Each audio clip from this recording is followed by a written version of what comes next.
Hello everybody. Today we'll be doing question number 7 from exercise 13A. So the question is, if in a triangle ABC, ये कोई triangle है, triangle ABC, ठीक है? तो कह रहा है कि जो first angle है, that is twice of the second angle. तो suppose second angle हमारा B है, तो first angle क्या हो जाएगा हमारा? It is twice of the second angle. ठीक है, इतना समझ में आया? क्या बोला गया कि जो फर्स्ट एंगल है वो सेकेंड एंगल का ट्वाइस है, तो हमने क्या कर लिया, angle A is equal to angle two B, angle B तो एंगल बी है ही, राइट, और एंगल जो थर्ड एंगल है angle C, it is thrice of the first angle, तो हमने लिख दिया angle C is equal to thrice of angle A. Clear? क्या करा है हमने, ये एक पूरा ट्राइंगल है A B C, first angle जो है एंगल ए वो सेकेंड एंगल का ट्वाइस है, तो मैंने लिख दिया angle A is equal to angle two B, right. फिर ये कहने जो थर्ड एंगल है that is thrice of the first angle, तो वो भी हमने लिख दिया। Clear? We know in a triangle A B C, we know that angle A plus angle B plus angle C कितना होता है, we know that the sum of all the angles in a triangle is 180 degrees, ये हमें पता है, तो हम सब में वैल्यूज पुट करते हैं, एंगल ए, एंगल बी कितना है, अच्छा एंगल ए की जगह हम रखते हैं 2 angle B, twice of angle B है ना, तो ए की जगह 2 ऑफ एंगल बी रखा, बी तो एंगल बी है, और सी की जगह क्या रखा, थ्राइस ऑफ एंगल ए। ठीक है, मैंने वैल्यू सब में पुट कर दी, राइट। अब हमें पता है 2a और 2b और 1b कितना हो जाएगा, this will be equal to 3 angle b, right. मैंने सिर्फ सिंपल एडिशन करा, 2 + 1 इज 3 एंगल b, यहाँ पे 3 एंगल a की जगह में फिर यहाँ पे b के टर्म्स में लिख सकती हूँ, तो एंगल a कितना है, twice of angle b, right. तो मैंने a की जगह क्या लिख दिया, twice of angle b, this is again equal to 180 degrees, right। ये हो जाएगा 3 angle b, 2 3s are 6 angle b is equal to 180 degrees, that means 6 plus 3 is equal to 9, 9 times angle b is equal to 180 degrees।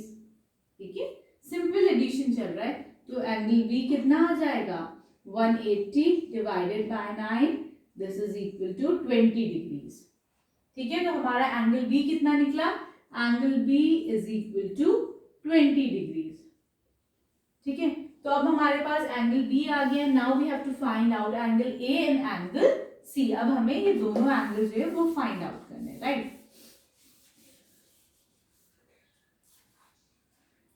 तो angle A कितना हो जाएगा, twice of angle B, ये question में given था, तो 2 times angle B कितना है 20 डिग्रीज, तो ये हो जाएगा 40 डिग्रीज। क्लियर? अब एंगल ए भी आ गया, now we find out angle C. Angle C कितना है, 3 टाइम्स एंगल ए, तो ये कितना हो जाएगा, 3 टाइम्स ए कितना है 40 degrees, this is equal to 120 degree. तो हमारे पास एंगल ए आ गया 40, बी आ गया 20 डिग्रीज और सी आ गया 120 degrees. Clear? Here we complete question number 7. Now we'll move on to the 8th question. 8th question is, one of the two equal angles in an isosceles triangle measures 55 degrees. एक triangle है जो isosceles है। ठीक है, isosceles का मतलब क्या है, इसके दोनों जो एंगल्स हैं, साइड्स हैं, वो दोनों जो है सेम है। ठीक है, आइसोसेलेस वो ट्रायंगल होता है जिसकी दोनों साइड्स जो है वो सेम होती है। तो हम क्या करते हैं, जब दोनों साइड सेम होती है तो वहां वाले एंगल भी सेम होंगे। ठीक है, क्या समझ में आया हमें, कि अगर आइसोसेलेस ट्रायंगल है जिसकी दोनों साइड सेम होगी, उसके दोनों एंगल्स भी सेम होंगे। Clear? This is a triangle A B C, right. ये कह रहा है कि अगर दो जो एंगल इक्वल हैं उसमें एक जो है वो 55 डिग्रीज आ रहा है, तो हमें इस थर्ड वाले एंगल को फाइंड आउट करना है। ठीक, इन्होंने ये बताइए, इन्होंने ये क्यों नहीं पूछा क्वेश्चन में कि ये वाला बताए, क्योंकि आइसोसेलेस है, जब दोनों साइड्स इक्वल हैं तो दोनों एंगल्स भी इक्वल होंगे, ठीक। We know that angle B is equal to 55 degrees here, right. That means angle C कितना हो जाएगा, this will also be equal to 55. Why? Because both these angles are equal. Both angles are equal. ठीक है। Now we have to find out angle A. हमें ये third angle find out करना है। तो हमें क्या पता है, we know that in a triangle sum of all the angles is equal to 180 degrees, right? ये हमें पता है ना। तो एंगल A कितना हो जाएगा, angle A plus B plus C 55 plus 55. This is equal to 180 degrees. तो angle A will be equal to 180 minus 55. 55 कितना होता है, 110. This is equal to 70 degrees. तो हमारे पास क्या आ गया, third angle, that is 70 degrees. I hope this problem is clear to you. तो हमारे पास एक तो गिवन था क्वेश्चन में, और ये कह रहा था it is one of the equal angles. तो दूसरा भी आ गया क्योंकि दोनों इक्वल हैं, ठीक। Now we come to question number 9.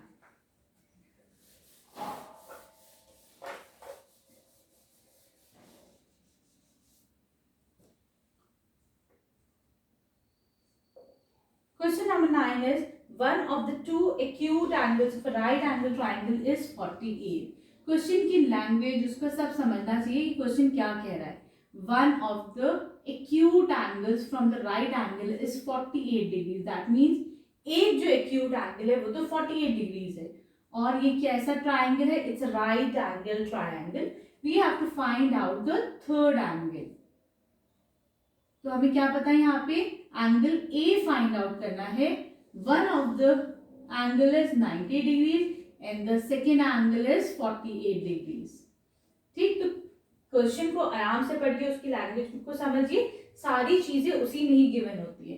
We know that sum of all the angles of a triangle is 180 degrees. तो हम यहाँ पे क्या करेंगे, तो सबको सम कर देंगे.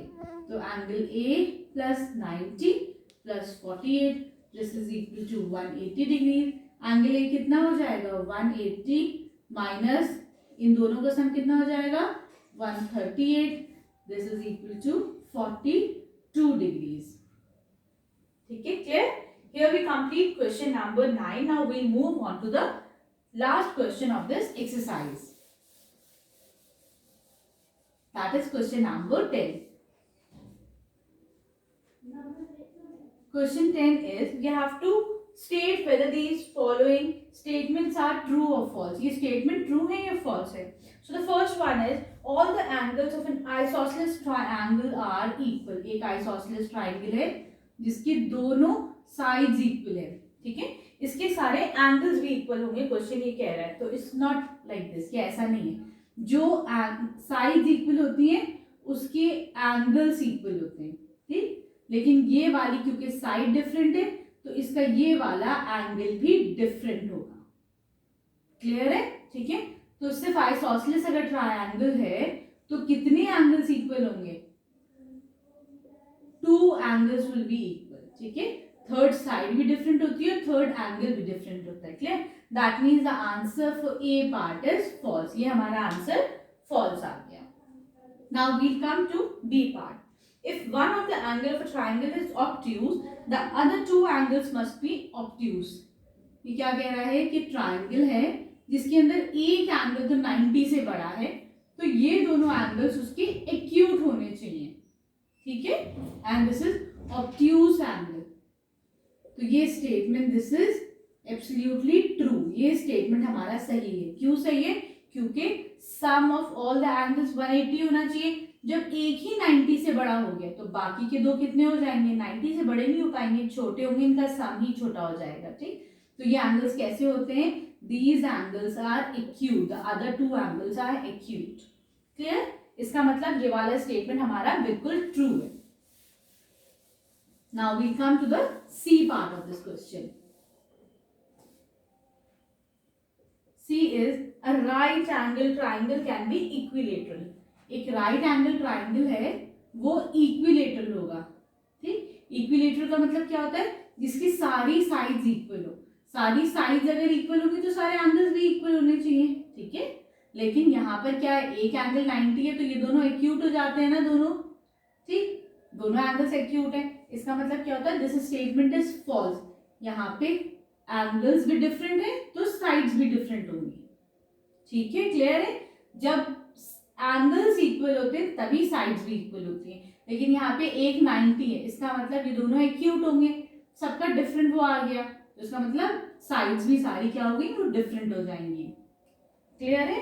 तो ये इक्विलेटरल, इक्विलेटरल कौन सा ट्राइंगल होता है, equilateral is a triangle having all sides equal, ऐसा ट्राइंगल जिसकी तीनों साइड्स इक्वल होगी, ठीक, क्लियर है। तो इसका मतलब ये स्टेटमेंट क्या हुआ हमारा, फॉल्स हो गया।